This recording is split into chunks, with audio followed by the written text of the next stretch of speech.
Consider this: change and achieve.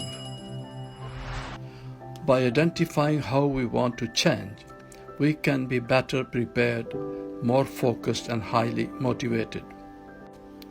For example, if all the sights and sounds around the workplace are the same, then we become more bored and sluggish.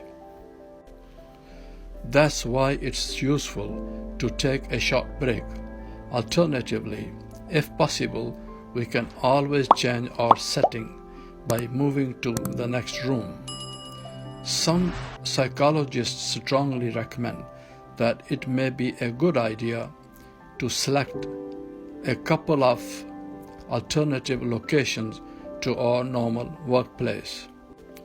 Furthermore, by simplifying and decluttering our surroundings will certainly have a positive effect on the performance of our job, because clutter causes a major loss of focus.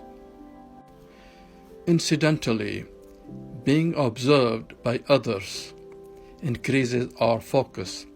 It is a part of human nature. Knowing that we are being watched can improve our performance and make us give that little bit of extra effort. Of course, such observations must be genuinely supportive and not used as a means to bully or intimidate.